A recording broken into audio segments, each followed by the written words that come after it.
Hi welcome to my channel. ಇವತ್ತಿನ recipe ನುಗ್ಗೆಕಾಯಿ gravy. ಇದಂತೂ ತುಂಬಾ ಚೆನ್ನಾಗಿರುತ್ತೆ.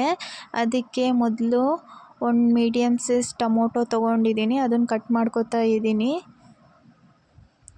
ನೆಕ್ಸ್ಟ್ ಇದಕ್ಕೆ ಒಂದು 3 ಹಸಿಮೆಣಸಿನ್ಕಾಯಿ ಕಟ್ ಮಾಡ್ಕೊಂಡಿದ್ದೀನಿ, ಒಂದು ಈರುಳ್ಳಿ ತೊಗೊಂಡಿದ್ದೀನಿ, ನುಗ್ಗೆಕಾಯಿನ ಹೀಗೆ ಕಟ್ ಮಾಡಿ ಇಟ್ಕೊಂಡಿದ್ದೀನಿ. ನೆಕ್ಸ್ಟ್ ಗ್ಯಾಸ್ ಆನ್ ಮಾಡಿಬಿಟ್ಟು ಒಂದು ಬಾಣಲಿನಲ್ಲಿ 1 ಟೇಬಲ್ ಸ್ಪೂನ್ ತುಪ್ಪ ಮತ್ತು ಎಣ್ಣೆ ತೊಗೊಂಡಿದ್ದೀನಿ. ಹಾಗೆ ಸಾಸಿವೆ, ಕರಿಬೇವಿನ ಸೊಪ್ಪು, 1 ಟೇಬಲ್ ಸ್ಪೂನ್ ಜೀರಿಗೆ, ಹಸಿಮೆಣಸಿನ್ಕಾಯಿ, ಈರುಳ್ಳಿ ಹಾಕಿ ಒಂದು ಸಲ ಮಿಕ್ಸ್ ಮಾಡ್ಕೋಬೇಕು. ನೆಕ್ಸ್ಟ್ ಅದಕ್ಕೆ ಕಟ್ ಮಾಡ್ಕೊಂಡಿರೋ ಟೊಮೊಟೊ ಹಾಕ್ಕೊಂಡು 1 ಟೇಬಲ್ ಸ್ಪೂನ್ ಉಪ್ಪು ಹಾಕೋತಾ ಇದ್ದೀನಿ. ಹಾಗೆ ಅರಿಶಿನ ಪುಡಿ ಹಾಕಿ ಚೆನ್ನಾಗಿ ಒಂದು ಸಲ ಮಿಕ್ಸ್ ಮಾಡ್ಕೋಬೇಕು. ನೆಕ್ಸ್ಟ್ ಕಟ್ ಮಾಡಿ ತೊಳೆದಿಟ್ಕೊಂಡಿರೋ ನುಗ್ಗೆಕಾಯಿ ಹಾಕೋತಾ ಇದ್ದೀನಿ. ಇವಾಗ ಚೆನ್ನಾಗಿ ಒಂದು ಸಲ ಮಿಕ್ಸ್ ಮಾಡ್ಕೋತಾ ಇದ್ದೀನಿ. ಮಿಕ್ಸ್ ಮಾಡ್ಕೊಂಡಿದ್ದಾದಮೇಲೆ ಹುಣಸೆ ಹಣ್ಣಿನ ರಸ ಹಾಕೋತಾ ಇದ್ದೀನಿ. ಹಾಗೂ ಬೇಯೋದಕ್ಕೆ ಸ್ವಲ್ಪ ನೀರು ಹಾಕ್ಕೊಂಡು ಚೆನ್ನಾಗಿ ಒಂದು ಸಲ ಮಿಕ್ಸ್ ಮಾಡಿಕೊಂಡು ಬೇಯೋದಕ್ಕೆ ಬಿಡಬೇಕು.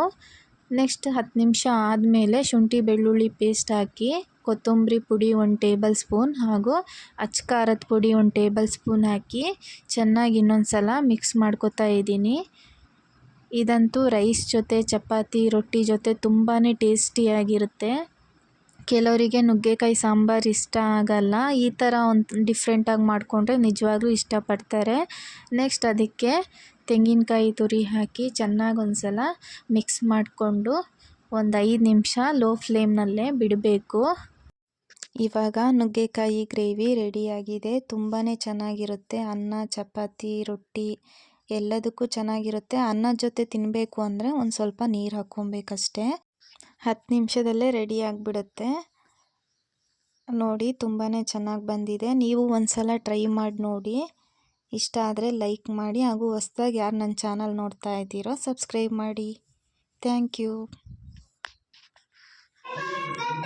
ಹೇಗಿದೆ ಶೇಯು? ಸೂಪರ್.